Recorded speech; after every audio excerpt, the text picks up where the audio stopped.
एक अरबपति महिला अपनी कार में बैठने ही वाली थी कि एक गरीब लड़के ने अचानक चिल्लाकर कहा, चुप हो जाओ, वे सुन रहे हैं, जिससे वहां मौजूद हर कोई हैरान रह गया।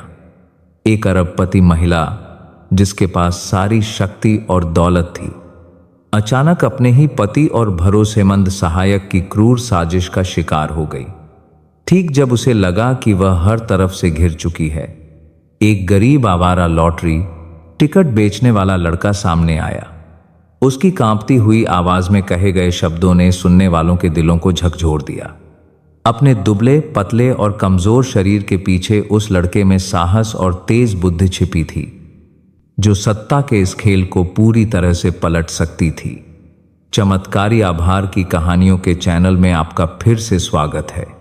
अगर आप पहली बार इस चैनल पर आए हैं तो सब्सक्राइब करना और नोटिफिकेशन बेल को दबाना न भूलें, ताकि मुझे और भी सार्थक कहानियां बनाने की प्रेरणा मिले।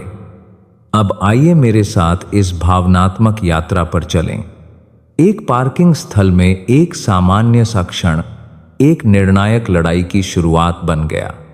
वह महिला प्रिया शर्मा भारत की सबसे अमीर और शक्तिशाली अरबपति महिलाओं में से एक प्रेरणा मिले। अपने सहयोगियों के साथ एक लंबी बैठक के बाद अपनी शानदार कार में बैठने जा रही थी, लेकिन जैसे ही उसका हाथ कार के दरवाजे को छूने वाला था, एक बच्चे की कांपती हुई लेकिन दृढ़ आवाज गूंजी, चुप हो जाओ, वे सुन रहे हैं। यह आवाज कार के पीछे से आई, जिससे प्रिया चौंक गई। उसका हाथ हवा में ही जम गया। यह छोटी सी आवाज एक दुबले पतले लड़के की थी, जिसके कपड़े मैले कुचैले थे, चेहरा गंदा था, लेकिन आंखें चमक रही थीं। वह बच्चा कोई और नहीं बल्कि राजू था, जो फुटपाथ पर लॉटरी टिकट बेचता था। आप सोच रहे होंगे कि एक गरीब बच्चे ने एक अरबपति महिला पर चिल्लाने की हिम्मत कैसे की, और उसकी आंखों में इतनी घबराहट के साथ साथ दृढ़ता क्यों थी। उस बेबाक से लगने वाले वाक्य के पीछे एक भयानक रहस्य छिपा था। एक ऐसा रहस्य जो प्रिया के 35 साल के करियर को मिटा सकता था, और यहां तक कि उसकी इज्जत और जिंदगी भी छीन सकता था। प्रिया, जो अब 48 साल की थीं, सूर्य ग्रुप की अध्यक्ष थीं, जो देश की अग्रणी इंजीनियरिंग और वाणिज्यिक कंपनियों में से एक थी। 35 साल पहले वह नदी किनारे रहने वाली एक गरीब लड़की थी, जो एक छोटी सी वर्कशॉप में काम करती थी। उसके हाथ कठोर हो चुके थे। उसने जो पहली पूंजी जमा की, उसमें पसीना, आंसू और महिलाओं के प्रति उपेक्षा भी शामिल थी। खासकर पुरुषों के वर्चस्व वाले इंजीनियरिंग क्षेत्र में लोग उस पर हंसते थे। एक औरत बिजनेस चलाने के बारे में क्या जानती है, वह जल्द ही दिवालिया हो जाएगी। लेकिन अपनी दृढ़ता और बुद्धि से उसने धीरे धीरे हर बाधा को पार किया और एक पार किया विशाल साम्राज्य बनाया, जो सफलता की चाह रखने वाली कई महिलाओं के लिए एक आदर्श बन गई। हालांकि प्रिया के दिल में हमेशा एक सहारा था, अपने पति विक्रम पर अटूट विश्वास, जो गरीबी के शुरुआती दिनों से उसके साथ खड़ा था। वह न केवल उसका पति था, बल्कि कंपनी में एक प्रमुख शेयरधारक भी था, एक ऐसा व्यक्ति जिसे वह अपनी जान भी सौंप सकती थी। इसके अलावा मीरा, उसकी सचिव, जो 15 साल से उसके साथ थी, को भी प्रिया अपनी छोटी बहन की तरह मानती थी। प्रिया के लिए वे दो स्तंभ थे, परिवार और करियर। उसका सारा विश्वास उन्हीं पर टिका था। लेकिन उसी रात जब वह अपनी कार में बैठने वाली थी, एक गरीब लड़के के एक छोटे से वाक्य ने उसकी पूरी दुनिया को उलट कर रख दिया। वह मुड़ी, उसकी आंखों में घबराहट थी। राजू वहीं खड़ा था, अपनी कमीज का कोना कसकर पकड़े हुए। उसने एक बार फिर धीमी लेकिन स्पष्ट आवाज में कहा, कुछ मत कहो, कोई ऊपर से सुन रहा है। प्रिया ने अपनी भौहें सिकोड़ी। उसने पार्किंग स्थल के चारों ओर देखा। यह लगभग खाली था। बस कुछ सुरक्षा गार्ड और ब्राइडल आर्ट के सौराक्षा। सड़क से आती गाड़ियों के हॉर्न की आवाज थी। कोई भी संदिग्ध नहीं दिख रहा था, लेकिन लड़के की आंखें इतनी सच्ची और तेज थीं कि उसे कंपकंपी छूट गई। तुम कौन हो? तुम यहां क्या कर रहे हो? प्रिया ने धीरे से अपनी आवाज को धीमा करते हुए पूछा। लड़का एक पल के लिए झिझका और फिर बोला। उसकी आंखें चमक रही थीं, जैसे वह कोई बड़ा रहस्य छिपा रहा हो। मैं राजू हूं, मैं यहां लॉटरी टिकट बेचता हूं। जब सफाई वाली आंटी ने दरवाजा खोला तो मैं कार में छिप गया।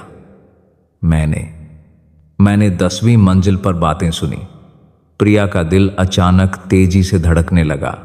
10वीं मंजिल, वह तो कार्यकारी बोर्ड का मीटिंग रूम था और आज दोपहर ही उसके पति और मीरा की कुछ सहयोगियों के साथ एक गुप्त बैठक हुई थी। राजू ने अपना थूक निगला। उसकी आंख से है और मीरा परते है। आवाज कांप रही थी लेकिन दृढ़ थी। मैंने उन्हें साफ साफ कहते सुना, कल आपके पास कुछ भी नहीं बचेगा। उन्होंने कहा कि आप सिर्फ एक भोली कठपुतली हैं जो जहां कहा जाए वहां साइन कर देती हैं। जापानियों के साथ चाबहस पर हस्ताक्षर करने के बाद आपको पूरी तरह से हटा दिया जाएगा। यह वाक्य एक चाकू की तरह सीधे प्रिया के दिल में चुभ गया। वह सुन्न हो गई। एक गरीब बच्चे द्वारा दोहराए गए शब्द बहुत कड़वे लग रहे थे, ठीक उसी तरह जैसे कई साल पहले लोगों ने उसका अपमान किया था। लेकिन इससे भी ज्यादा डरावनी बात यह थी कि इस सब के पीछे कोई और नहीं बल्कि वही पति था जिस पर उसने जीवन भर भरोसा किया था। प्रिया ने उस लड़के को घूर कर देखा। उसकी आंखें सच्चाई की तलाश कर रही थीं। लॉटरी टिकट बेचने वाला लड़का कांप रहा था। उसके कपड़े फटे हुए थे, लेकिन उसकी आंखों में एक दुर्लभ दृढ़ता और साहस था। लेकिन उस पल में प्रिया समझ गई, अगर राजू जो कह रहा था वह सच था तो वह अपना सब कुछ खोने की कगार पर थी। पैसा, करियर और यहां तक कि जीवन भर की इज्जत। यह सिर्फ पैसे और सत्ता की कहानी नहीं थी। यह पारी डे डुकाइन टीजार के विश्वासघात की कहानी थी। एक छोटे बच्चे के साहस की कहानी थी जो बुराई के खिलाफ खड़ा हुआ, और एक शक्तिशाली महिला की कहानी थी जिसे अपने सबसे गहरे घावों से फिर से खड़ा होना सीखना था। और उस क्षण से विश्वासघातियों को बेनकाब करने की यात्रा आधिकारिक तौर पर शुरू हो गई। चाबी का गुच्छा अभी भी प्रिया के हाथ में लटका हुआ था। वह उस लड़के की बातों से सुन्न थी। उस पल में ऐसा लगा जैसे सारी आवाजें बंद हो गईं, केवल उसके सीने में तेजी से धड़कते दिल की आवाज बची थी। राजू की आंखें एक गरीब बच्चा जिसके कपड़े फटे पुराने थे, चप्पलें टूटी हुई थीं, अजीब तरह से चमक रही थीं, कांपती हुई लेकिन दृढ़। कुछ मत कहो, वे ऊपर से सुन रहे हैं। 10वीं मंजिल से राजू ने फुसफुसाते हुए कहा। प्रिया ने उस दिशा में देखा जिधर लड़के ने इशारा किया था, लेकिन मुख्यालय की इमारत की कांच की खिड़कियां केवल पीली रोशनी को प्रतिबिंबित कर रही थीं, शांत और ठंडी। वहां कोई नहीं था, लेकिन उसके दिल में एक अशुभ भावना जाग उठी। तुम कौन हो? तुम मेरी कार में कैसे आए? उसकी आवाज कर्कश थी। उसमें वह सामान्य अधिकार नहीं था। राजू ने थूक निगला। उसकी आंखें अभी भी ऊपर के अंधेरे पर टिकी थीं। मैं राजू हूं, मैं लॉटरी टिकट बेचता हूं। जब सफाई वाली आंटी ने कार का दरवाजा खोला तो मैं छिपने के लिए अंदर घुस गया, क्योंकि मैंने 10वीं मंजिल पर बातें सुनी थीं। उन्होंने कहा कि कल आपके पास कुछ भी नहीं बचेगा। प्रिया सिहर गई। एक ठंडी लहर उसकी रीढ़ की हड्डी में दौड़ गई। कल ही तो जापानी भागीदारों के साथ जाडब हस्ताक्षर करने का दिन था, जो सूर्य ग्रुप के लिए पिछले कई सालों की सबसे बड़ी घटना थी। तुमने क्या सुना राजू? प्रिया ने शांत रहने की कोशिश की, लेकिन उसके हाथ इतनी कसकर भींचे हुए थे कि वे कांप रहे थे। राजू ने उसे देखा। उसकी आंखों में जो बचपन से सड़कों की धूल धक्कड़ देख चुकी थीं, एक अजीब सी दया थी। मैंने विक्रम अंकल और मीरा दीदी को सुना। वे कह रहे थे कि कल के बाद आप कंगाल हो जाएंगी। उन्होंने कहा कि आप सिर्फ एक भोली कठपुतली हैं जो जहां कहा जाए वहां साइन कर देती हैं।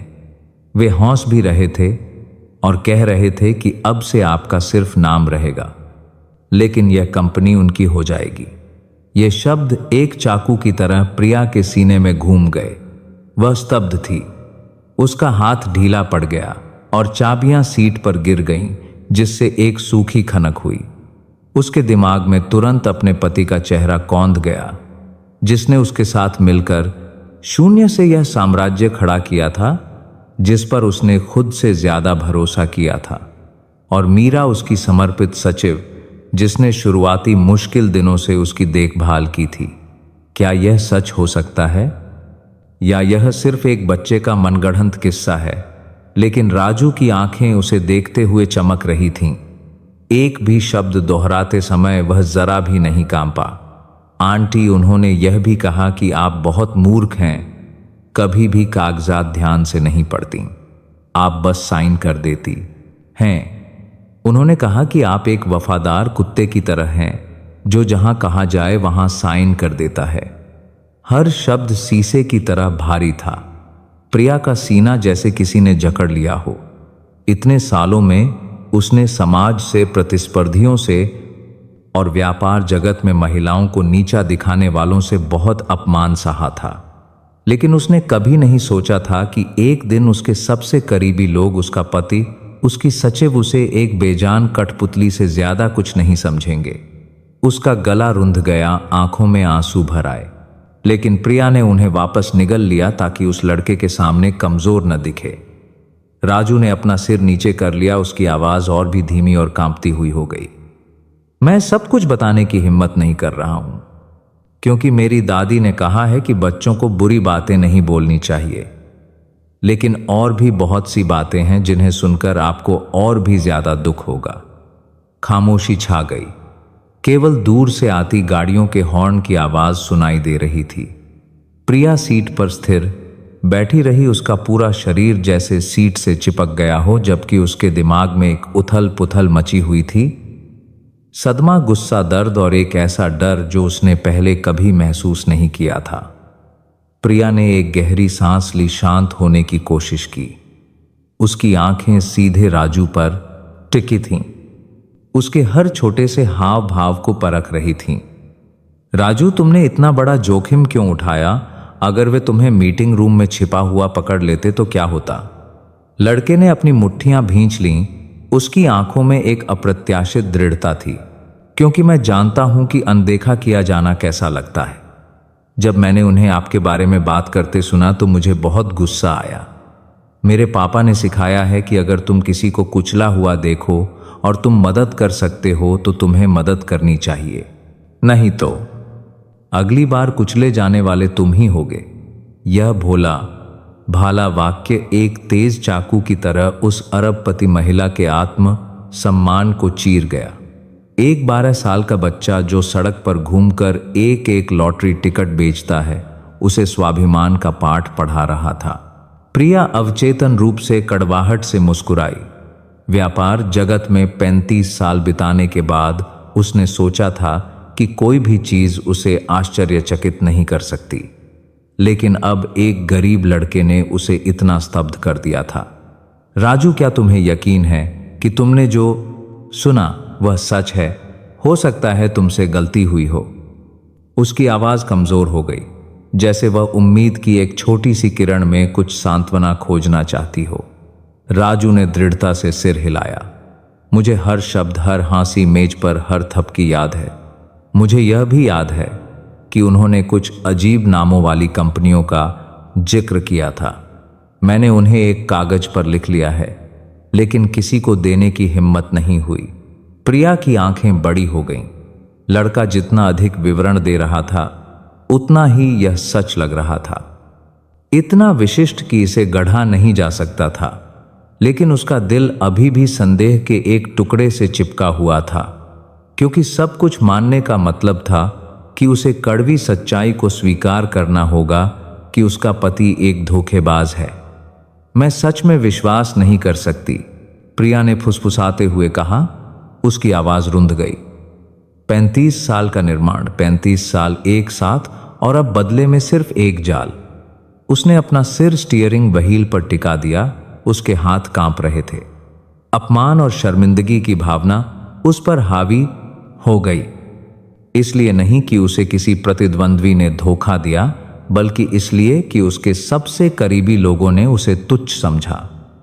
उस पल में राजू पिछली सीट पर सिकुड़ कर बैठ गया, अपने बचे हुए लॉटरी टिकटों को कसकर पकड़े हुए।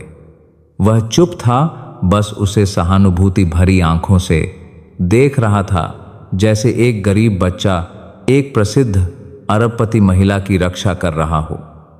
प्रिया का दिल टूटा हुआ था, लेकिन उसमें एक अस्पष्ट लौ भी जल रही थी। उसने अभी तक पूरी तरह से विश्वास करने की हिम्मत नहीं की थी, लेकिन वह इसे नजरअंदाज भी नहीं कर सकती थी। लेकिन राजू ने जो कहा, हर शब्द, हर विवरण ने उसके दिल में संदेह का बीज बो दिया था, और यही आने वाली लड़ाई के लिए पहली चिंगारी भी थी। और उस निर्णायक क्षण से प्रिया समझ गई कि उसका जीवन अब पहले जैसा शांत नहीं रहेगा।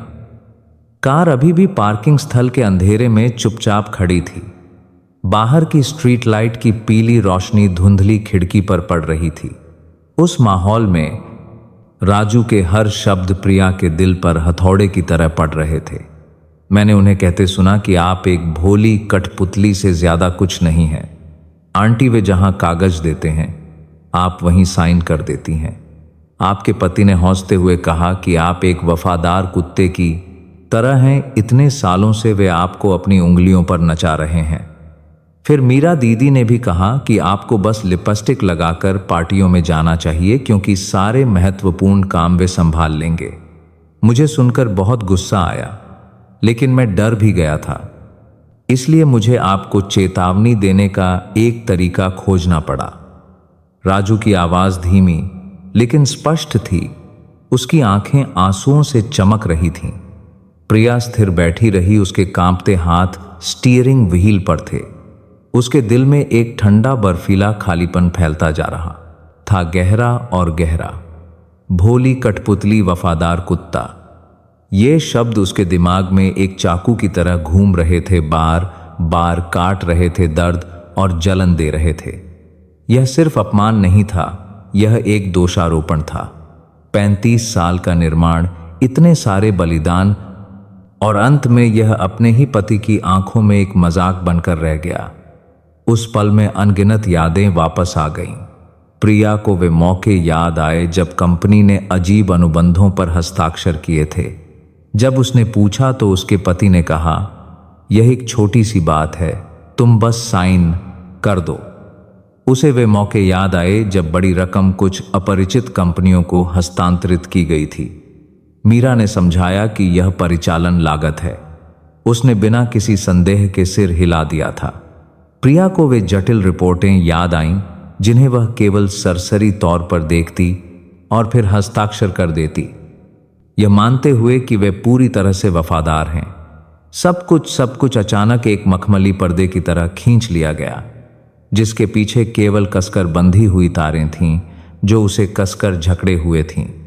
प्रिया ने अपने होंठ इतनी जोर से काटे कि खून बहने लगा। उसके दिल का एक ऐतिहासिक हिस्सा राजू पर विश्वास करना चाहता था, क्योंकि लड़के की आंखें बहुत सच्ची थीं। लेकिन दूसरा हिस्सा चिल्ला रहा था, यह संभव नहीं है, वह मेरा पति है। वह मेरे साथ तब से है जब हमारे पास कुछ भी नहीं था। मीरा भी 15 साल का साथ, हमने गरीबी में भी एक साथ खाना खाया है। वे कैसे धोखा दे सकते हैं?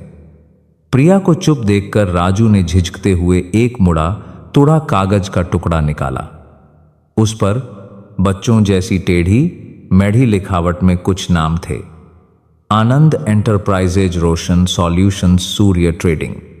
मुझे अच्छी तरह याद है कि उन्होंने इन 3 नामों का जिक्र किया था।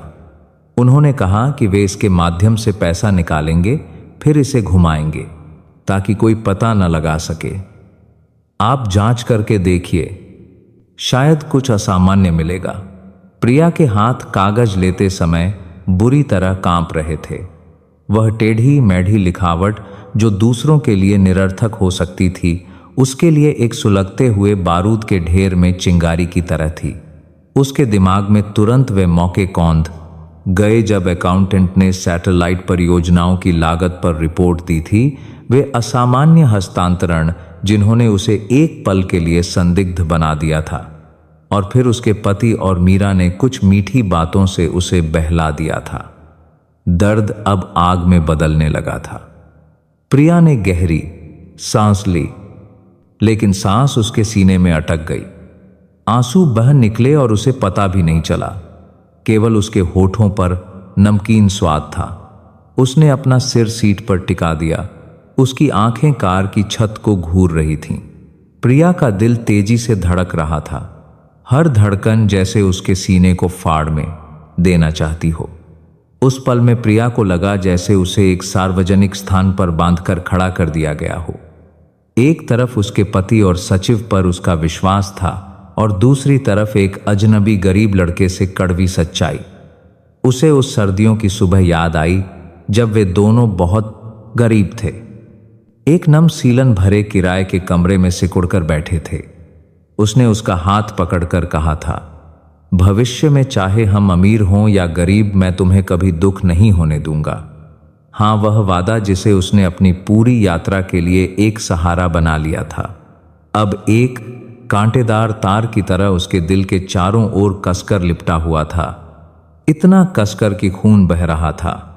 और मीरा वह युवा लड़की जो धैर्यपूर्वक अतिरिक्त घंटे काम करती थी, जो दबाव के कारण रोती थी, और प्रिया उसे गले लगाकर सांत्वना देती थी। मुझे अपनी बड़ी बहन समझो। उसने मीरा को एक रिश्तेदार की तरह माना था, खून से भी बढ़कर। और फिर भी उनकी आंखों में वह सिर्फ एक हस्ताक्षर करने वाली कठपुतली थी, एक आज्ञाकारी कुत्ता जिसे आदेश दिया जा सकता था। यह अपमान बाजार के बीच में टुकड़े टुकड़े किए जाने जैसा था। उसका पूरा शरीर कांप रहा था, ठंडा पसीना निकल रहा था। प्रिया चिल्लाना चाहती थी, दौड़कर उनसे सवाल करना चाहती थी, लेकिन उसके बचे हुए तर्क ने उसे रोक लिया। अगर यह सब सच है और मैं जल्दबाजी करती हूं, तो यह अपने गले में फंदा डालने जैसा होगा।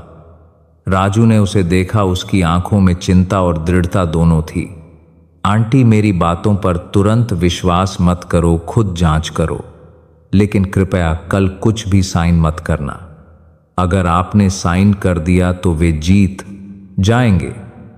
यह चेतावनी तूफान के बीच एक आखिरी जीवनरक्षक नौका की तरह थी। प्रिया ने उन टेढ़े मेढ़े नामों वाले कागज को कसकर पकड़ लिया।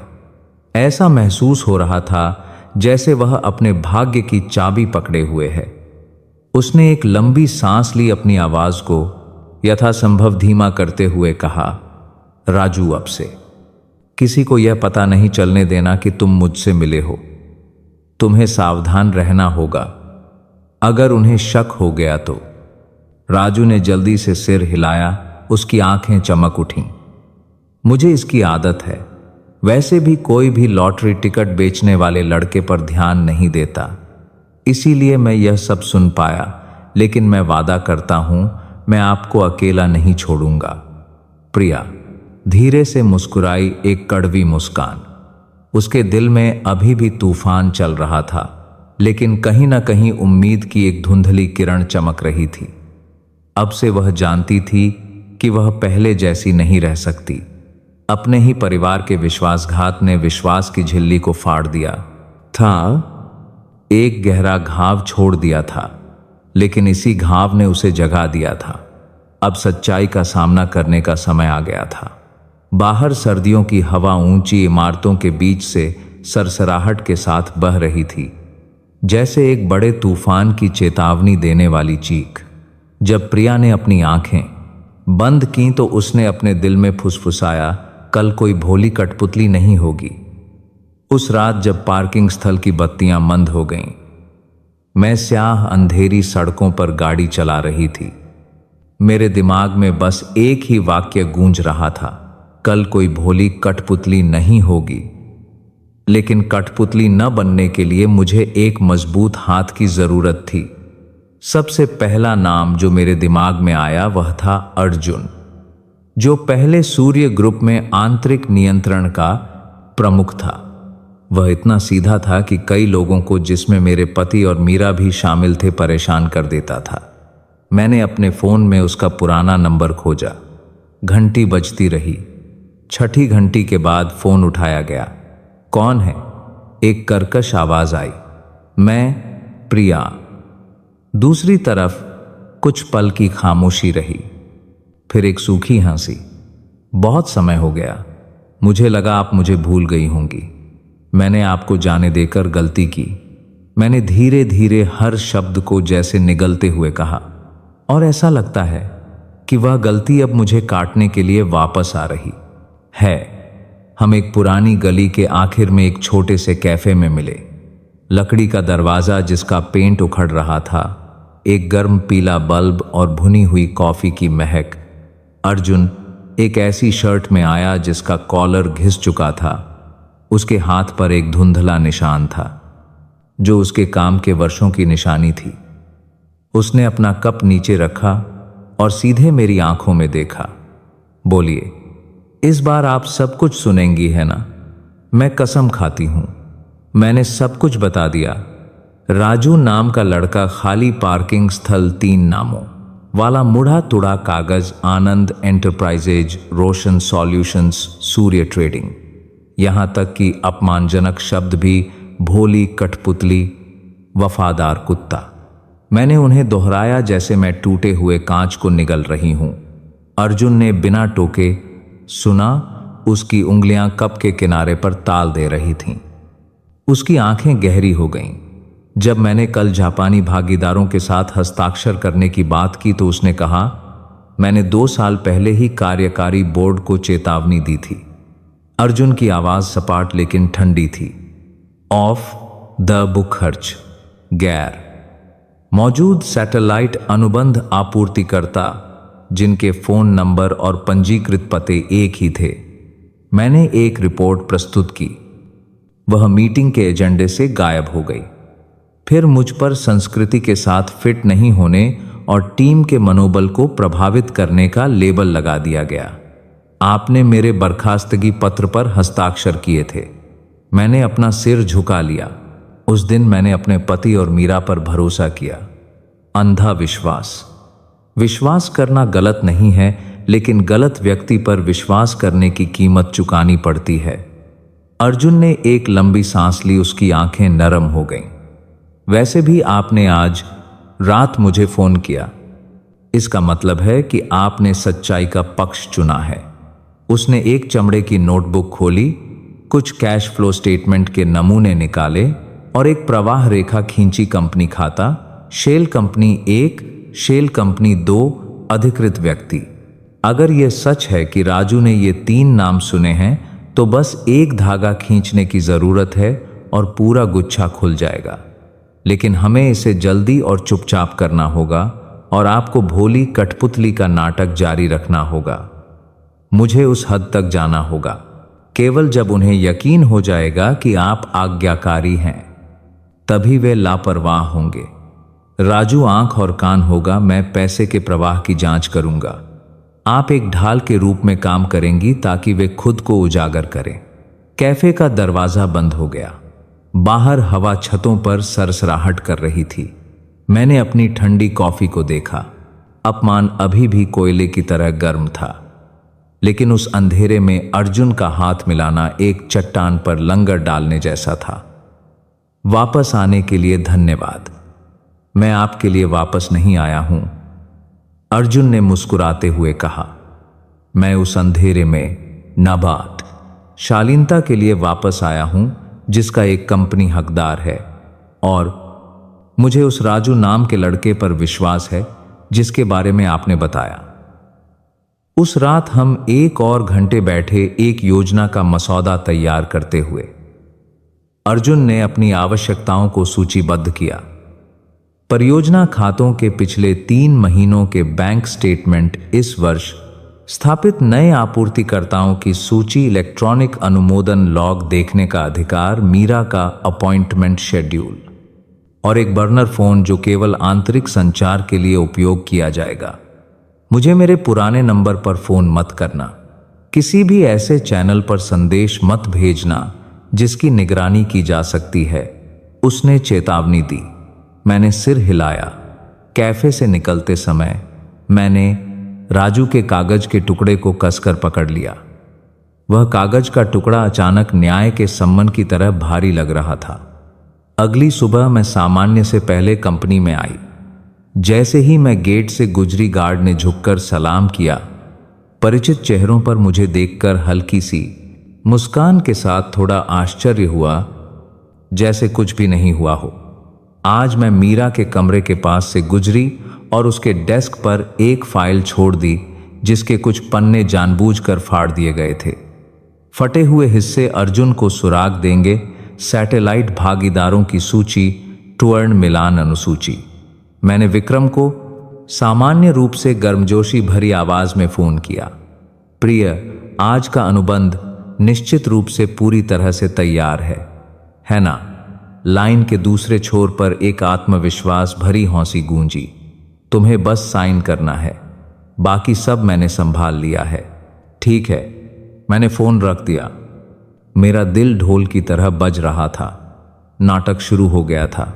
राजू ने एक लॉटरी टिकट के ढेर में फंसे कागज के एक टुकड़े के साथ अपनी स्थिति का संकेत दिया। सामने वाले कैफे में सबसे बाहरी सीट 9:30, 10:15। लड़का बरामदे के किनारे बैठा बेच रहा था। उसके छोटे हाथ एक छोटे एंटीना की तरह थे जो हर कंपन पर प्रतिक्रिया कर रहे थे।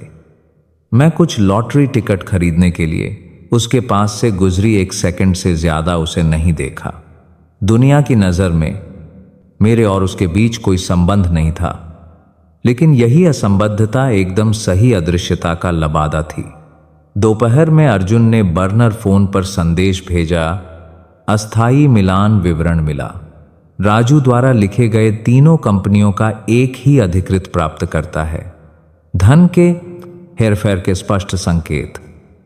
उसने इलेक्ट्रॉनिक अनुमोदन के स्क्रीनशॉट भी भेजे, जिसमें दिखाया गया था कि मीरा ने कई बार अध्यक्ष के रूप में हस्ताक्षर किए थे। मैंने उसे देखा और मेरे हाथ ठंडे पड़ गए। उसे यह अधिकार कैसे मिला? मैंने संदेश भेजा। किसी ने अनुमोदन प्रणाली में एक लूपहोल खोला है। यह आईटी द्वारा नहीं किया गया था क्योंकि लॉग साफ कर दिए गए हैं। केवल सर्वोच्च अधिकार वाला व्यक्ति या उसका कार्ड रखने वाला ही ऐसा कर सकता है। अर्जुन ने जवाब दिया। मैंने अपनी कनपटी की नस को धड़कते हुए महसूस किया। मेरा कार्ड? कितनी बार मैंने मीरा से फाइलों को संभालने के लिए कहा था। यह सुविधाजनक है ना? वह मुस्कुराई। आप व्यस्त हैं। 3 बजे मैं विक्रम और मीरा के साथ मीटिंग रूम में दाखिल हुई। उनकी मुस्कान मोम की तरह चिकनी थी। बस कुछ छोटे विवरण बाकी हैं। मीरा ने एक मोटी अनुबंध फाइल सौंपी जिसमें हस्ताक्षर करने वाले स्थानों पर रंगीन नोट चिपके हुए थे। मैंने उसे सरसरी तौर पर देखा, एक व्यस्त परिचित महिला अध्यक्ष का आभास देते हुए। यह अनुबंध 6 क्या है? मैंने लापरवाही से पूछा। गारंटी दायित्व अनुबंध 6, मीरा ने जल्दी से जवाब दिया। विक्रम ने बीच में कहा, चिंता मत करो, यह एक मानक खंड है। मैं मुस्कुराई, छत की ओर देखा, अपनी आंखों को झपकाकर सदमे को छिपाया। पूर्ण गारंटी, अंतिम ताला। अगर मैंने हस्ताक्षर कर दिए। राजू ने एक सहमत संकेत के साथ संदेश भेजा। लॉबी में एशेट्रे के नीचे त्रिकोण के आकार में रखे 2 लॉटरी टिकट। इसका मतलब था कि सुनने लायक बातचीत हो रही थी। मुझे एक फोन करना है, मैंने कहा और दालान में चली गई। सामने वाले कैफे में कांच के माध्यम से मैंने मीरा को एक अजनबी आदमी से कुछ कहते हुए देखा। उनके हाथ बिजली की तरह तेजी से छुए। राजू 2 टेबल दूर बैठा था, उनकी ओर पीठ करके, लेकिन मुझे पता था कि वह हर शब्द को अपनी याददाश्त में दर्ज कर रहा था। शाम को अर्जुन ने प्रारंभिक धन शोधन का एक फाइल भेजा। सूर्य ग्रुप से पैसा आनंद एंटरप्राइजेज में गया, जिसका पता एक किराए का कमरा था। फिर रोशन सॉल्यूशंस में गया, जिसने 1 साल में 3 बार निदेशक बदले, और फिर सूर्य ट्रेडिंग में डाला गया, जिसका नाम मूल कंपनी के समान था, ताकि संदेह न हो। रात में उसने एक सूखा नोट छोड़ा। अगर कल गारंटी पर हस्ताक्षर किए जाते हैं तो अस्पष्ट धन प्रवाह वैध हो जाएगा। रात में हम तीनों एक साधारण ढाबे में मिले। लहसुन और मिर्च की गंध, चॉपिंग बोर्ड की खनक और उबलते बर्तनों से उठता धुआं। राजू बीच में एक छोटे जासूस की तरह बैठा था। उसने विक्रम की व्यंग्यात्मक हंसी, मीरा की फुसफुसाहट, कल सब खत्म हो जाएगा, और उस अजनबी आदमी का नाम बताया जिसने मीरा को त्रिशा कहा था, एक उपनाम जो एक सुराग हो सकता है। अर्जुन ने सुनते हुए एक नैपकिन पर एक चार्ट बनाया। शैल कंपनी के कर्मचारी अधिकृत खाते, कानूनी प्रेस। कल आप अभी भी हस्ताक्षर करेंगी, लेकिन हम एक स्क्रिप्ट पर हस्ताक्षर करेंगे, अर्जुन ने कहा। उसकी आंखें एक तेज चाकू की तरह चमक रही थीं। मैं एक छिपा हुआ अनुबंध डालूंगा। सक्रियण की शर्त समक्ष निधि का सत्यापन होगी। जापानी भागीदार हमारे पक्ष में होंगे अगर वे सबूत देखेंगे। राजू सामने वाले कैफे में रहना हो सके तो रिकॉर्ड करना। प्रिया घबराना मत, अपनी सांस की गति मत बदलना, वे बहुत अच्छी तरह से सूंघ लेते हैं। मैंने सिर हिलाया। मेरे मुंह में चावल का निवाला निगलना मुश्किल हो गया।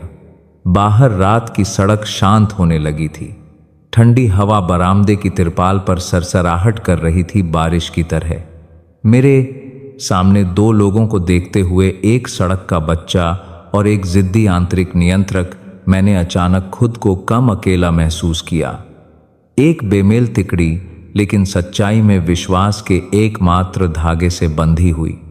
ढाबे से निकलते समय राजू ने मेरे हाथ में एक छोटा बो ने नेक लाते हाथ मुड़ा हुआ अखबार का टुकड़ा थमा दिया। उस पर लड़के ने एक और नाम लिखा था जो उसने सुना था, वरुण लॉजिस्टिक्स। अर्जुन ने उस पर एक नजर डाली और मुस्कुराया। काफी है, इस बार चाल चलने की हमारी बारी है। रात अर्जुन के अंतिम संदेश के साथ समाप्त हुई। बर्नर फोन पर, थोड़ी देर सो जाओ, कल अच्छा अभिनय करना। जब वे मान लेंगे कि तुम एक भोली कठपुतली हो, तभी हम तार खींचेंगे। मैंने फोन नीचे रखा और खिड़की में अपना प्रतिबिंब देखा। मेरा चेहरा अभी भी शांत था, लेकिन मेरी आंखों के पीछे एक आग थी जो अब बुझ नहीं सकती थी। अंधेरे में मैंने खुद से कहा, अगर विश्वासघात एक चाकू है तो सतर्कता एक ढाल होगी, और कल सुबह मैं अपनी ढाल पहनकर प्रकाश में कदम रखूंगी। उसके बाद के दिनों में राजू लगभग कंपनी मुख्यालय के आसपास छिपा एक साया बन गया। उसके हाथ में लॉटरी टिकट सिर्फ एक बहाना था, जबकि उसके युवा हाथ एक तेज हथियार बन गए थे। मुझे अभी भी वह बूंदाबांदी वाली दोपहर याद है। कंपनी की लॉबी में पानी के धब्बे चमक रहे थे। राजू बरामदे के नीचे दुबका हुआ था। उसकी बड़ी चमकीली आंखें मीरा के हर कदम पर नजर रख रही थीं। वह सामने वाले परिचित कैफे में गई, हमेशा की तरह एक कैपुचिनो का ऑर्डर दिया। उसका डिजाइनर हैंडबैग सीट के बगल में रखा था। राजू पास की एक मेज पर खिसक गया, लॉटरी टिकटों का एक बंडल बांटने का नाटक करते हुए। एक भोली आवाज में, दीदी कृपया एक टिकट खरीद लीजिए। मीरा ने ऊपर देखने की भी जहमत नहीं उठाई, बस अपना हाथ हिलाकर उसे जाने के लिए कहा। लेकिन उस पल में राजू उसके पीछे की खाली मेज पर बैठ गया। एक चौकोर मुड़ा हुआ लॉटरी टिकट एक मिनी वॉइस रिकॉर्डर को छिपाने के लिए रखा गया था। उसने उसे अच्छी तरह छिपाया। उस रात मुझे हाथ से लिखी हुई प्रति मिली। बच्चे की लिखावट टेढ़ी मेढ़ी थी, लेकिन हर शब्द का विवरण था। कल हस्ताक्षर करने के बाद सारी गारंटी राशि सीधे वरुण लॉजिस्टिक्स में जाएगी। उन्होंने सब कुछ तैयार कर लिया है, बस आपके हस्ताक्षर की जरूरत है। एक अरबपति भी सिर्फ एक भोली कठपुतली है। इतने सालों की मेहनत के बाद वह भी कंगाल हो जाएगी। मैंने इसे पढ़ा और मेरा दिल जैसे किसी ने निचोड़ लिया हो।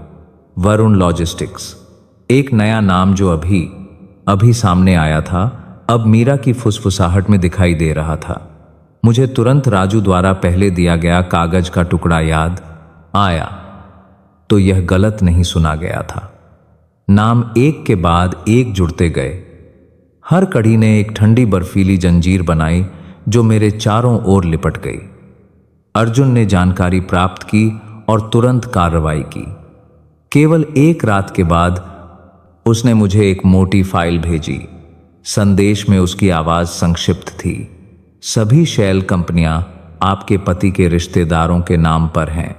गबन किया गया पैसा गायब नहीं हुआ, बस उसने अपना रूप बदला और उसकी जेब में वापस आ गया। मैंने हर पन्ना खोला। रोशन सॉल्यूशंस एक चचेरे भाई के नाम पर था, आनंद एंटरप्राइजेज एक चचेरी बहन के नाम पर था और सूर्य ट्रेडिंग एक भतीजे के नाम पर था जो 20 साल का भी नहीं था। सब कुछ सिर्फ एक मुखौटा था। असली नियंत्रण अर्जुन ने बताया विक्रम के पास था। मैं स्तब्ध बैठी रही, मेरे हाथ कांप रहे थे। वह आदमी जिसने इतने सालों तक मेरा हाथ थामा था, जिसने मेरे साथ जीवन के अंत तक चलने की कसम खाई थी, अब मेरे पैरों के नीचे गड्ढा खोद रहा था। दर्द एक नमकीन लहर की तरह उठा, मेरे हर रेशे को फाड़ता हुआ। मैं चीखना चाहती थी, एक बच्चे की तरह रोना चाहती थी, लेकिन नहीं, मैंने सब कुछ निगल लिया। बाहर मेरा चेहरा अभी भी शांत अरबपति महिला का था, वह भोली कठपुतली जिसकी वे उम्मीद कर रहे थे। उस रात मैं एक अंधेरे कमरे में अकेली बैठी थी। बाहर बारिश खिड़की के शीशे पर जोर जोर से टकरा रही थी। मुझे अपनी शादी के दिन की हर याद आई। विक्रम ने मेरा हाथ थामा, उसकी आंखों में दृढ़ता थी। उसने मुझे पूरी दुनिया से बचाने का वादा किया था। मैंने विश्वास किया था। मैंने अपना पूरा जीवन सौंप दिया था। अब क्या वही हाथ चुपके से मुझे खाई में धकेल रहा था? राजू मेरे सामने बैठा था, अभी भी अपना पुराना लॉटरी टिकट का बैग कसकर पकड़े हुए मुझे घूर रहा था। आंटी दुखी मत हो, वे जो भी कहते हैं मुझे सब याद है। मैं आपको सब कुछ बता दूंगा। आपको मजबूत रहना होगा, तभी आप जीतेंगी। मैंने उस लड़के को देखा, मेरा गला रुंध गया। एक आवारा बच्चा जिसके पास कभी घर नहीं था, मुझे मजबूती के बारे में सिखा रहा था। अगले दिन अर्जुन ने मुझे एक साधारण ढाबे में बुलाया। उसने मेज पर फाइलें फैलाईं और पैसे के प्रवाह की ओर इशारा किया। देख रही हैं, सभी फंड ट्रांसफर इस सिस्टम में जमा होते हैं। यह एक खुलेआम चोरी का नक्शा है। अगर आप गारंटी पर हस्ताक्षर करती हैं तो यह सब कुछ वैध बनाने जैसा होगा। उसके बाद कंपनी आपकी नहीं रहेगी। मैंने अपने होंठ इतनी जोर से काटे कि खून बहने लगा। कागज पर हर नंबर एक चाकू के घाव जैसा था। मुझे हाल ही में याद आया जब विक्रम ने कहा था, तुम बस साइन कर दो, मैंने सब कुछ अच्छी तरह से जांच लिया है।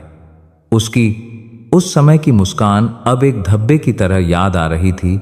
मेरे विश्वास पर एक तमाचा। अर्जुन ने मुझे देखा, उसकी आवाज धीमी हो गई। मैं जानता हूं कि यह बहुत दर्दनाक है, लेकिन आपको शांत रहना होगा। किसी अजनबी से विश्वासघात से उबरना आसान है, लेकिन जिसे आप परिवार कहते हैं, उससे विश्वासघात एक घातक छुरा है। और यही वह समय है जब आपको सबसे मजबूत होना होगा। मैंने सिर हिलाया, आंसू मेरे गालों पर लुढ़क रहे थे जिन्हें मैं पोंछ नहीं पा रही थी। राजू बगल में बैठा था, चावल खाते हुए अपनी चॉपस्टिक से ताल दे रहा था। एक भोली आवाज बीच में आई, आंटी, वे आपको वैसे ही तुच्छ समझते हैं जैसे वे मुझे सड़क पर समझते हैं, लेकिन मेरी दादी कहती हैं जो हमें नीचा दिखाता है उसे कीमत चुकानी पड़ती है। हार मत मानो। मैं मुड़ी और उसे देखा। आंसुओं के बीच अचानक हंस पड़ी।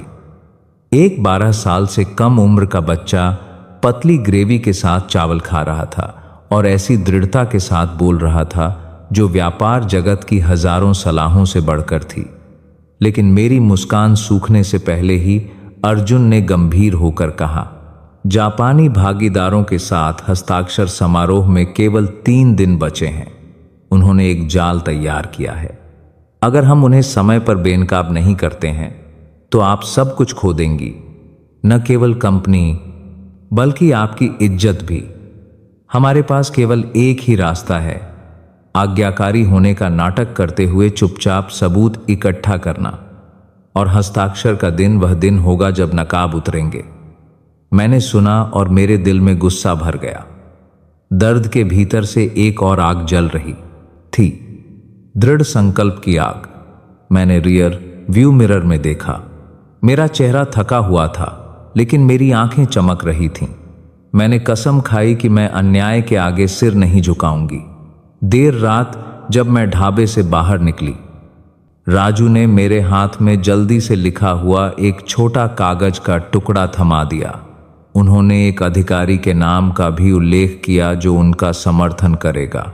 मुझे ठीक से याद नहीं है, बस इतना पता है कि वे उसे श्रीमान के कह रहे थे। मैंने कागज को कसकर पकड़ लिया। एक डरावनी भावना महसूस हुई। यह खेल सिर्फ पारिवारिक विश्वासघात का नहीं था, इसमें सत्ता के अंधेरे साये भी शामिल हो सकते थे। उस रात मैं बिस्तर पर लेटी रही, घड़ी की टिक टिक सुनती रही। बाहर शहर शांत था, केवल पेड़ों के बीच से हवा की सरसराहट थी। मुझे हर वादा, हर हाथ पकड़ना, हर हम जीवन के अंत तक एक साथ चलेंगे याद आया। वह कसम अब टूटे हुए शीशे के टुकड़े की तरह थी, मेरे दिल को चीर रही थी। लेकिन उस अंधेरे के बीच मैंने राजू की आवाज गूंजती हुई सुनी, आपको मजबूत रहना होगा, तभी आप जीतेंगी। मैंने अपनी आंखें बंद कीं और एक गहरी सांस ली। बस 3 और दिन सब कुछ तय हो जाएगा। और मैं जानती थी कि असली तूफान आ रहा है। लेकिन इस बार मैं अब भोली कठपुतली नहीं थी। इस बार मैं तार खींचने वाली थी। हस्ताक्षर समारोह से 3 दिन पहले मैं, अर्जुन और राजू एक छोटे संकरे सड़क किनारे के ढाबे में बैठे थे। उबलते सूप के बर्तनों से धुआं उठ रहा था। तवे पर प्याज भूनने की महक और मालकिन की खनकती आवाज हम 3 सामान्य राहगीरों की तरह लग रहे थे। लेकिन उस साधारण दिखावे के नीचे एक जोखिम भरी योजना थी, जहां एक भी गलती सब कुछ बर्बाद कर सकती थी। अर्जुन ने एक नैपकिन पर एक साधारण चित्र बनाया। यह मुख्य अनुबंध है, आप इस पर हस्ताक्षर करेंगी, लेकिन मैं एक छिपा हुआ अनुबंध जोड़ूंगा, जो केवल तभी प्रभावी होगा जब जापानी भागीदार समकक्ष धन स्रोत की पुष्टि करेंगे। हम उन्हें सही समय पर सबूत देंगे, तब धोखेबाज पीछे नहीं हट पाएगा। मैंने उन टेढ़ी मेढ़ी सीधी रेखाओं को देखा और महसूस किया जैसे वे मेरे दिल पर चाकू से खींची गई हों। मैं जानती थी कि अगर मेरे हाथ कांप गए, अगर उन्होंने पता लगा लिया, तो सब कुछ धुएं में मिल जाएगा। लेकिन मैंने सिर हिलाया, क्योंकि अब पीछे हटने का कोई रास्ता नहीं था। राजू बगल में बैठा था, उसकी आंखें चमक रही थीं फुसफुसाते हुए। मैंने और भी सुना है, उनकी एक कंपनी का नाम वरुण लॉजिस्टिक्स भी है। मुझे अच्छी तरह याद है, क्योंकि मीरा दीदी ने इसे 2 बार दोहराया था। मैंने इसे यहां लिखा है। लड़के ने एक मुड़ा तुड़ा कागज का टुकड़ा निकाला। लिखावट टेढ़ी मेढ़ी लेकिन स्पष्ट थी। अर्जुन ने उसे लिया, अपनी भौहें सिकोड़ते हुए। वरुण तो आखिरी कड़ी भी सामने आ गई है। उसने ऊपर देखा, उसकी आवाज दृढ़ थी। हस्ताक्षर के दिन हम पूरी फाइल जारी करेंगे। जापानी भागीदार पारदर्शिता को बहुत महत्व देते हैं। जैसे ही वे धन शोधन के सबूत देखेंगे, वे आपके पक्ष में होंगे।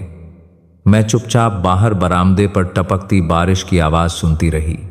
मेरे दिल में दर्द और ठंडक दोनों थी, लेकिन उम्मीद की एक धुंधली किरण भी जल रही थी। मैंने कभी विक्रम को जीवन के अंत तक मेरे साथ चलने वाला कहा था। अब मुझे यह स्वीकार करना पड़ा कि वही आदमी मुझे खाई में धकेल रहा था, और केवल एक ही रास्ता था, सबके सामने खेल को पलट देना। शाम को जब मैं अपने अपार्टमेंट में वापस आई, तो मैं देर तक शीशे के सामने खड़ी रही। शीशे में एक महिला थी, जिसकी आंखें धांसी हुई थीं, बाल बिखरे हुए थे। उसमें पहले जैसी अधिकार की कोई झलक नहीं थी, लेकिन उसकी आंखों में एक नई रोशनी जल रही थी। अब अंधा विश्वास नहीं, बल्कि एक क्रूर दृढ़ संकल्प। मैंने खुद से फुसफुसाया, कल मैं अब भोली कठपुतली नहीं रहूंगी। आखिरी 2 दिन तनाव से भरे थे। मैं सामान्य रूप से काम पर गई, मुस्कुराती रही, हस्ताक्षर करती रही। विक्रम और मीरा को यह देखने दिया कि मैं आज्ञाकारी हूं। हर रात मैं अर्जुन और राजू से अस्थायी ढाबों में मिलती, जहां प्लास्टिक की कुर्सियां चरमराती थीं और नियॉन लाइटें टिमटिमाती थीं। लोग सोचते कि 3 लोग बस जल्दी से रात का खाना खा रहे हैं, लेकिन अंधेरे में हम हर विवरण पर चर्चा करते। अर्जुन ने मुझे संशोधित अनुबंध दिया, जिसमें एक जाल बिछा हुआ था। आपको बस अनजान होने का नाटक करना है, सामान्य रूप से हस्ताक्षर करना है, लेकिन जब मैं इशारा करूं तो रुक जाना और भागीदार को इस अनुबंध को देखने के लिए कहना। उसी पल उनके लिए सब कुछ ढह जाएगा। राजू एक युवा योद्धा की तरह सिर हिलाते हुए सुन रहा था। उसने कुछ और बातचीत रिकॉर्ड कर ली थी।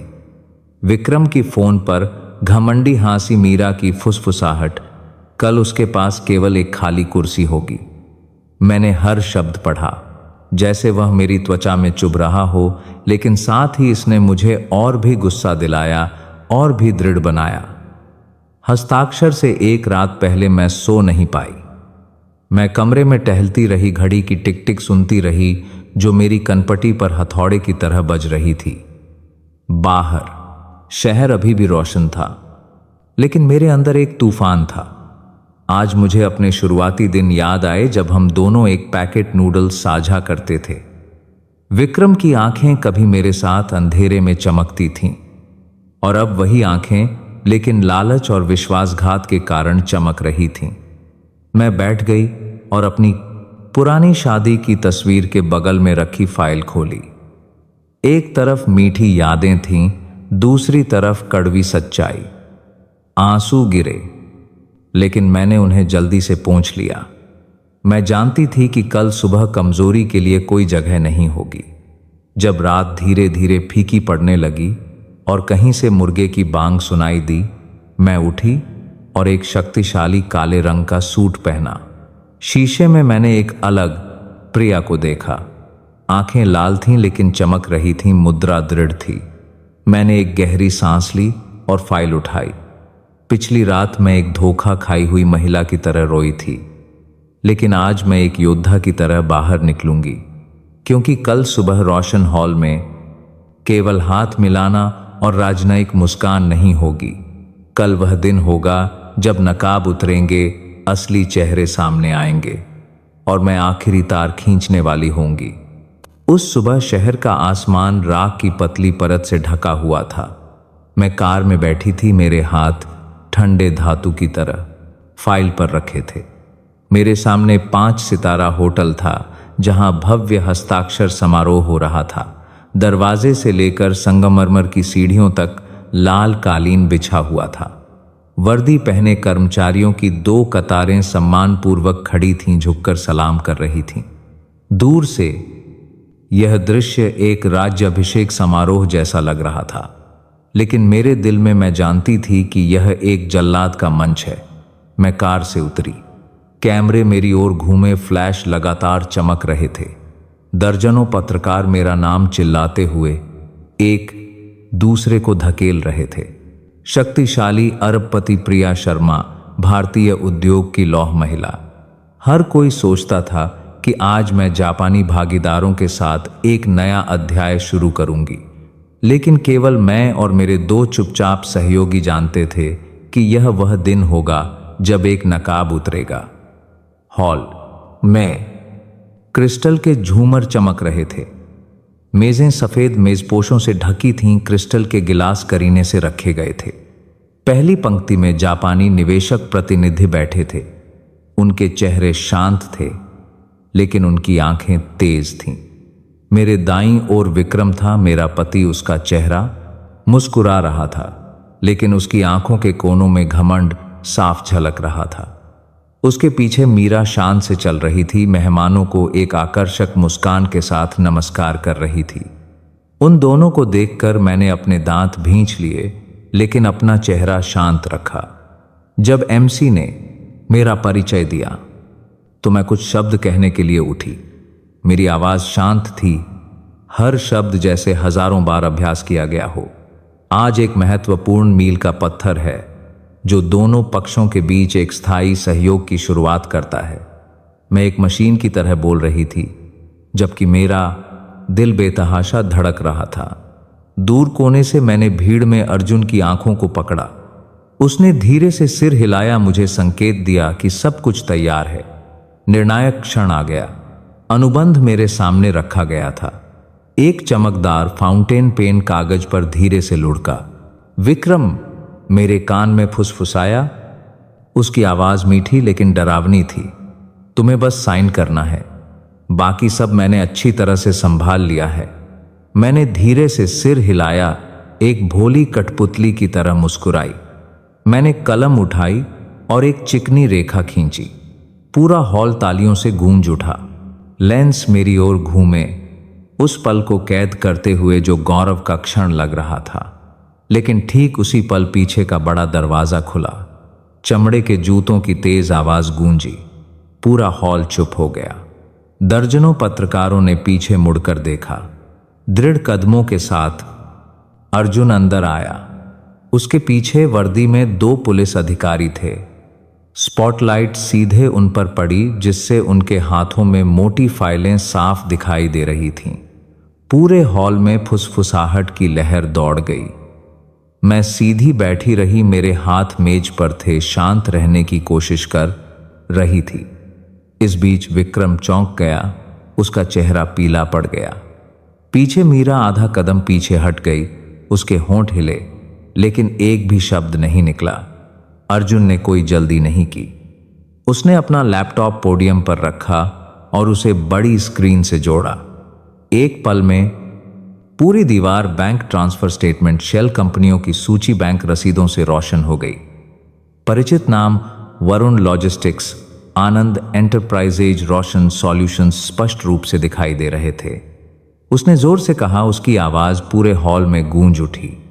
यह एक शेल कंपनी प्रणाली का सबूत है, जिसे समूह से सैकड़ों करोड़ रुपए निकालने के लिए बनाया गया था। सीधे तौर पर जिम्मेदार व्यक्ति श्री विक्रम श्रीमती प्रिया शर्मा के पति और उनकी सचिव मीरा हैं। शोरगुल मच गया।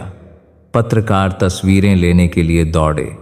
दोनों जापानी प्रतिनिधियों ने अपनी भौहें सिकोड़ी, एक दूसरे से जापानी में तेजी से बात की।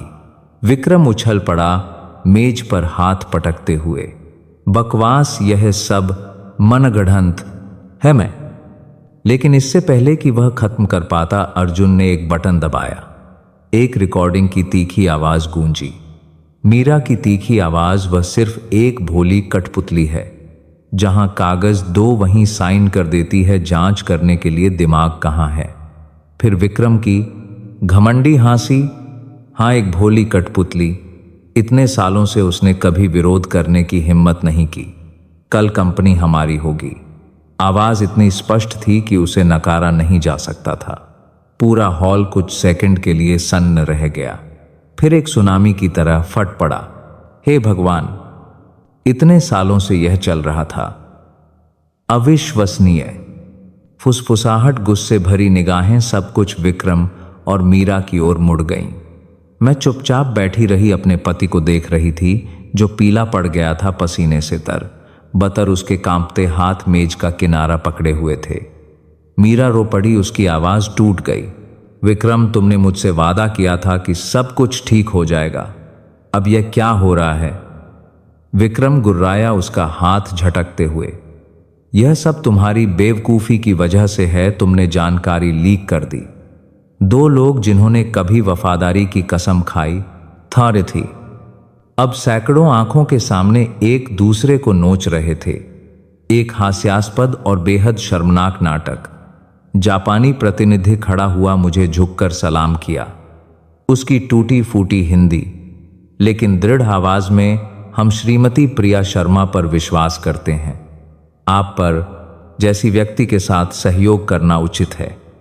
पूरा हॉल तालियों की गड़गड़ाहट से गूंज उठा। यह तालियां अनुबंध के लिए नहीं थीं, बल्कि उस सच्चाई के लिए थीं जो अभी अभी सामने आई थी। मैं उठी, मेरी आवाज गहरी और दृढ़ थी। हर शब्द जैसे हवा में उकेरा गया हो। लोग मुझे एक कठपुतली समझ सकते हैं, लेकिन आज मैं अब कठपुतली नहीं हूं। मैं खुद हूं। तालियां गड़गड़ाहट की तरह गूंजी।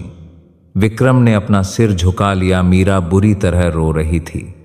पुलिस आगे बढ़ी और दोनों को हथकड़ी लगा दी।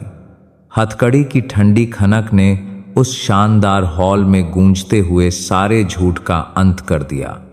उस पल में मुझे लगा जैसे मेरे ऊपर से 1000 किलो का बोझ उतर गया हो। दर्द, गुस्सा और गलत व्यक्ति पर विश्वास करने के वे सारे साल सब कुछ ताकत में बदल गया। मैंने राजू की ओर देखा जो हॉल के आखिर में खड़ा था। उसकी आंखें चमक रही थीं। उसने धीरे से सिर हिलाया, एक साफ मुस्कान के साथ। मैंने धीरे से मुस्कुराकर जवाब दिया, फैसले का दिन आ गया था और इस बार न्याय हमारे पक्ष में था। हथकड़ी की ठंडी खनक एक झूठे युग के अंत का प्रतीक थी। विक्रम ने अपनी बंधी हुई कलाइयों को घूरते हुए देखा। पसीने ने उसके कॉलर को भिगो दिया था। मीरा घुटनों के बल गिर पड़ी। उसका काजल फैल गया था। वह उसका हाथ पकड़ने की कोशिश कर रही थी लेकिन उसे झटक दिया गया। वे अचानक दो अजनबी बन गए, अपने ही भाग्य के सामने कांप रहे थे। कैमरे एक झुंड की तरह ताजे शिकार पर टूट पड़े। फ्लैश की चमक ने पूरे हॉल को रोशन कर दिया लेकिन आंखें चुभ रही थीं। जापानी प्रतिनिधि खड़ा हुआ। उसका सूट सीधा था और उसने गहराई से सिर झुकाया। उसने टूटी फूटी हिंदी में कहा, लेकिन लहजा गंभीर था, हम श्रीमती प्रिया शर्मा की पारदर्शिता और साहस की सराहना करते हैं। यदि जांच आज घोषित की गई बातों की पुष्टि करती है तो हम सहयोग जारी रखेंगे। शर्त यह है कि आपकी कंपनी की शासन प्रणाली की पूरी तरह से समीक्षा की जाएगी। फुसफुसाहट का स्वर तुरंत बदल गया, संदेह से प्रशंसा में। मैंने धन्यवाद में सिर हिलाया। महसूस किया कि मेरी उंगलियों का कांपना बंद हो गया है। अर्जुन मेरे पास आया, बस एक हल्का सा सिर हिलाया। एक सिर हिलाना जिसमें महीनों की दबी हुई आवाजें और लंबी रातें शामिल थीं, जब उसने पैसे के प्रवाह के टुकड़ों को जोड़ा था, इससे पहले कि मैं धन्यवाद कह पाती। जांच अधिकारी ने हॉल के पीछे से एक छोटे से साए के लिए रास्ता बनाया। राजू, उसने एक पुरानी सफेद शर्ट पहनी हुई थी। उसकी कलाई अभी भी स्याही से सने नोटों के ढेर को पकड़े हुए थी। यह गवाह है, अधिकारी ने संक्षिप्त परिचय दिया। राजू सैकड़ों आंखों के सामने घबरा गया, लेकिन जब उसने ऊपर देखा तो उसकी आंखें एक अजीब तरह से चमक रही थीं।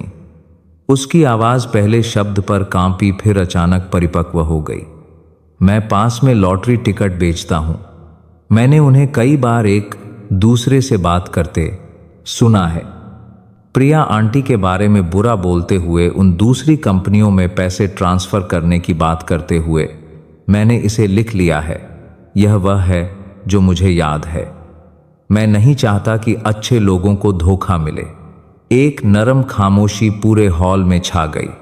कुर्सी खिसकने की आवाज, हल्की खांसी, सब बंद हो गया। मैंने उसे देखा, मेरा गला रुंध गया। उसकी आंखों में एक हिस्सा डर था, 9 हिस्से उस छोटे व्यक्ति की दृढ़ता थी जो अंधेरे की ओर उंगली उठाने की हिम्मत कर रहा था। कुछ हाथों ने धीरे धीरे ताली बजाई, फिर पूरी पंक्ति ने, और फिर पूरा हॉल।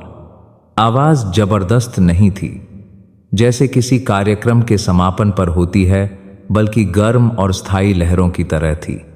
विक्रम ने छूटने की कोशिश करते हुए गुर्राया, मनगढ़ंत इस बच्चे को उकसाया गया है। तुरंत एक और रिकॉर्डिंग बज उठी। उसकी आवाज धातु की तरह साफ थी। कल हस्ताक्षर करने के बाद कंपनी हमारी है। वह भोली कठपुतली मुंह खोलने की हिम्मत नहीं करेगी। निवेश जगत के कुछ लोग जो आमतौर पर शांत रहते थे, को भी अपना सिर हिलाना पड़ा। उनके होंठ गुस्से से भींचे हुए थे।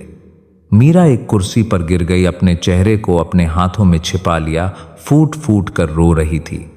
मैंने एक और कदम आगे बढ़ाया, किसी को छुए बिना। मैं प्रतिशोध और न्याय के बीच की पतली रेखा को अपने पैरों के नीचे महसूस कर सकती थी। मैंने स्थिर रहना चुना। ठंडी रोशनी की किरण में मैंने सिर्फ राजू से कहा, धन्यवाद बेटा। राजू ने सिर हिलाया। एक मुस्कान जो धागे की तरह पतली लेकिन केबल की तरह मजबूत थी। मैं प्रेस की पंक्ति की ओर मुड़ी जहां माइक्रोफोन एक मचान की तरह सीधे खड़े थे। मैंने कोई तैयार भाषण नहीं पढ़ा, कोई प्रेस विज्ञप्ति पहले से तैयार नहीं थी। यह सिर्फ एक महिला के शब्द थे जिसने अभी अभी अपनी कलाई से उलझी हुई रस्सी को खोला था। लोग मुझसे मेरा पैसा, मेरी प्रसिद्धि छीन सकते हैं। मैंने हर शब्द पर जोर देते हुए कहा ताकि हर ध्वनि पोडियम की लकड़ी से टकराए, लेकिन वे कभी भी सच्चाई नहीं छीन सकते। तालियों की एक और लहर उठी, इस बार मूसलाधार बारिश की तरह। मैंने अपने कुछ पुराने कर्मचारियों को देखा जो बहुत लंबे समय से चुप थे, अपनी लाल आंखों के साथ खड़े हो गए। उन्होंने अभी अभी उस साहस को सार्वजनिक रूप से वापस पाया था जिसे उन्होंने खो दिया था, और साथ ही चुपचाप माफी भी मांग रहे थे। मैंने उन्हें गहराई से सिर हिलाया, जैसे कहना चाहती हूं, मैं समझती हूं। मैंने जापानी भागीदारों की ओर मुड़कर अपनी बात जारी रखी। हम अपनी सभी किताबें खोलने, अपनी नियंत्रण प्रक्रियाओं को फिर से स्थापित करने और अगले 6 महीनों के लिए अपनी कंपनी को एक माइक्रोस्कोप के नीचे रखने के लिए तैयार हैं। सहयोग केवल तभी स्थायी होता है जब वह सच्चाई की नींव पर बना हो। जापानी प्रतिनिधि धीरे से मुस्कुराया, एक छोटी लेकिन उज्जवल मुस्कान, जैसे एक पिन जो हवा के झोंके के बीच कागज को स्थिर करता है। नीचे से सवाल उठने लगे। क्या आप अंत तक मुकदमा चलाएंगी? क्या आप अस्थायी रूप से इस्तीफा देंगी? क्या आपको डर है कि शेयरधारक विश्वास खो देंगे? मैंने संक्षिप्त और स्पष्ट रूप से उत्तर दिया, न्याय अंत तक जाएगा। मैं किसी भी जांच के लिए तैयार हूं, यहां तक कि इस्तीफा देने के लिए भी, अगर निदेशक मंडल अनुरोध करता है। विशेष ऑडिट की अवधि के दौरान विश्वास कोई उपहार नहीं है, यह लोगों के बीच एक अनुबंध है और मैं इसका सम्मान करती हूं। कमरे के कोने में विक्रम मुझे घूर रहा था। उसकी आंखों में गुस्सा और लाचारी का मिश्रण था। मुझे अचानक समझ आया कि एक धोखेबाज को जेल से ज्यादा उस पल से डर लगता है जब उसका असली चेहरा प्रकाश में लाया जाता है, उस व्यक्ति के सामने जिसे उसने कभी तुच्छ समझा था। मीरा ने विक्रम की शर्ट पकड़कर गिड़गिड़ाया। उसने उसे झटक दिया। एक दूसरे को आखिरी नजर से देखते हुए 2 सहयोगियों की नजर जो अब बिखर चुके थे, एक चट्टान पर टूटते झाग की तरह। पुलिस उन्हें ले गई। सीटों की पंक्तियों से गुजरते हुए भीड़ अपने आप रास्ता बनाने के लिए अलग हो गई। एक संकीर्ण और लंबा रास्ता छोड़ते हुए जो हॉल के बीच में एक कट की तरह था। किसी ने हाथ नहीं बढ़ाया, केवल जूतों की खनक, हथकड़ियों की खनक, खुरदरी आवाजें, लेकिन किसी भी भाषण से ज्यादा स्पष्ट। जब दरवाजा बंद हुआ तो क्रिस्टल की दीवार ने सभी के चेहरों को प्रतिबिंबित किया, थके हुए, राहत महसूस करते हुए। कुछ अभी भी भ्रमित थे, कुछ मुस्कुरा रहे थे। मैं अर्जुन की ओर मुड़ी। हमने कर दिखाया। उसने अपनी आंखें सिकोड़ी। किसी ने कुछ नहीं किया है, हमने अभी शुरुआत की है, लेकिन आज कम से सच्चाई की आवाज है। मैं हौस पड़ी। बहुत समय बाद वह मुस्कान इतनी सच्ची थी। राजू मेरी ओर दौड़ा। उसका छोटा सा हाथ मेरे हाथ को एक पल के लिए छुआ, फिर पीछे हट गया, जैसे उसे गंदा करने का डर हो। मैंने उस हाथ को पकड़ा, बस इतना कसकर कि वह सुरक्षित महसूस करे। अब से तुम सिर्फ एक गवाह नहीं हो, मैंने धीरे से कहा ताकि केवल वह सुन सके। तुम दरवाजा खोलने वाले हो। उसकी आंखें बड़ी हो गईं। फिर उसने जोर से सिर हिलाया। एक बच्चे का भाव जिसने अभी अभी समझा है कि एक ऐसी दुनिया में उसकी जगह है जो नंगे पैरों के लिए नहीं बनी है। एमसी घबरा गया। फिर उसने अपनी लय वापस पाई और एक विराम की घोषणा की। लोग समूहों में बिखर गए, कुछ फोन कर रहे थे, कुछ संदेश भेज रहे थे। पत्रकारों के दिमाग में सुर्खियां एक हाई स्पीड ट्रेन की तरह दौड़ रही थीं। लेकिन सबसे बढ़कर मैंने एक और आवाज महसूस की, एक तार की आवाज जो इतने सालों से तनी हुई थी, अब एक झटके के साथ टूट गई और गूंजना बंद हो गई। मैं पोडियम से नीचे उतरी, बीच के रास्ते से गुजरी जहां कर्मचारी दोनों तरफ हट गए। एक युवा लड़की, परियोजना विभाग की एक नई कर्मचारी ने अनाड़ीपन से सिर झुकाकर फुसफुसाया, चुप न रहने के लिए धन्यवाद मैडम। मैं रुकी, अपना हाथ उसके कंधे पर रखा। कल तुम्हारी बारी है, चुप मत रहना। उसकी आंखें सूखी घास पर एक चिंगारी की तरह चमक उठीं। लॉबी के बाहर आसमान साफ हो गया था। भूरे बादल क्षितिज की ओर हट गए थे, एक हल्के नीले रंग का टुकड़ा छोड़ते हुए। मैंने अपना चेहरा ऊपर उठाकर तूफान के बाद की पहली हवा का स्वागत किया। यह जीत की खुशी नहीं थी, यह उस व्यक्ति की शांति थी जिसने अभी एक नए पुल के लिए पहला आधारशिला रखा था। सीढ़ियों पर मैं, अर्जुन और राजू एक साथ खड़े थे। एक अजीब लेकिन लचीली बेमेल तिकड़ी। अंदर आखिरी तालियों की गूंज लंबी और गर्म थी। चरमोत्कर्ष समाप्त हो गया। लोग केवल इसलिए नहीं खुश थे कि बुरे लोग हथकड़ी में थे, बल्कि इसलिए कि उन्होंने मानवता की सबसे नाजुक चीज को अभी भी मौजूद देखा था, सच्चाई। और जब सच्चाई को जगह मिलती है तो सम्मान वापस आता है। और जो लोग रेत पर महल बनाते हैं वे समझने लगते हैं कि ज्वार क्या होता है। समय बीतता गया और फैसले के दिन की गूंज अभी भी सुनाई दे रही थी। विक्रम और मीरा को आधिकारिक तौर पर कड़ी सजा मिली। जेल के दरवाजे बंद हो गए ताकि वे उस विश्वासघात के अंधेरे का सामना कर सकें जिसे उन्होंने खुद बनाया था। खबर हर अखबार में फैल गई। अब कोई मुझे भोली कठपुतली नहीं कहता था। लोग केवल कड़वे सबक और लालच की अनिवार्य कीमत की बात करते थे। और मैंने अपने लिए एक अलग रास्ता चुना। मैंने न्याय की ज्योति फाउंडेशन की स्थापना की, जिसका प्रतीक राजू की साफ मुस्कान थी। वह फंड गरीब लेकिन बहादुर बच्चों के लिए था, ताकि कोई भी आवाज सिर्फ इसलिए न दब जाए क्योंकि वह छोटी है। राजू उसका चेहरा बन गया। एक अंधेरे कोने में एक डरपोक लॉटरी टिकट बेचने वाले लड़के से अब वह सफेद स्कूल की वर्दी पहने हुए था। उसकी आंखें कक्षा में प्रवेश करते समय चमक रही थीं। जिस दिन मैंने उसे एक नई पाठ्य पुस्तक दी, उसके हाथ कांप रहे थे, लेकिन उसने उसे बहुत कसकर पकड़ा। मैं जानती थी कि उस क्षण से उसे वास्तव में जीवन बदलने का मौका मिला था। हर बार जब मैं राजू को ध्यान से हर अक्षर लिखते हुए देखती, मुझे उस रोशन हॉल के उस पल की याद आ जाती जब उसने जोर से कहा था, मैं नहीं चाहता कि अच्छे लोगों को धोखा मिले। एक छोटा सा वाक्य लेकिन सैकड़ों दिलों को हिलाने के लिए और एक पूरे खेल को पलटने के लिए काफी था। मैं समझ गई, न्याय कभी कभी शक्तिशाली लोगों से नहीं आता, बल्कि सबसे छोटे लोगों से आता है, जो सच को कुचले जाने पर बोलने की हिम्मत करते हैं। मेरे दिल में अब कोई नफरत नहीं थी। विश्वासघात ने मुझे एक महंगा सबक सिखाया था। पैसा और प्रसिद्धि खो सकती है, लेकिन दयालुता और न्याय एक बार रोशन होने पर सभी झूठों से अधिक शक्तिशाली होते हैं। और यही दयालुता नए रास्ते बनाएगी, जहां किसी को भी धोखे के अंधेरे में नहीं रहना पड़ेगा। जब शहर पर शाम ढलती है तो मैं ऊंची इमारतों के पीछे एक उज्ज्वल प्रकाश देखती हूं। वह प्रकाश मुझे याद दिलाता है कि चाहे कितना भी अंधेरा क्यों ना हो, हमेशा छोटी छोटी चिंगारियां होंगी जो विश्वास को जलाने के लिए काफी होंगी। मेरी राजू की और अर्जुन की कहानी सिर्फ विश्वासघात के खिलाफ एक पलटवार नहीं है, यही एक अनुस्मारक है कि न्याय हमेशा मौजूद है, बस किसी के द्वारा उसका नाम पुकारे जाने की प्रतीक्षा कर रहा है।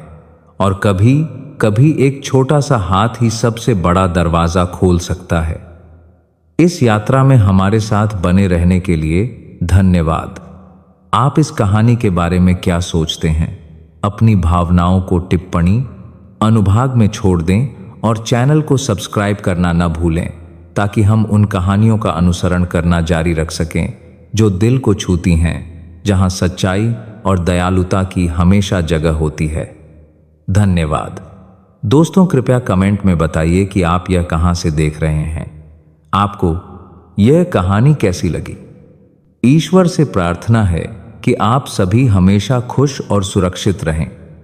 अगर आपके पास भी कोई ऐसी ही दिलचस्प कहानी है तो उसे कमेंट में हम सबके साथ जरूर साझा करें ताकि हम सब भी उसे सुन सकें।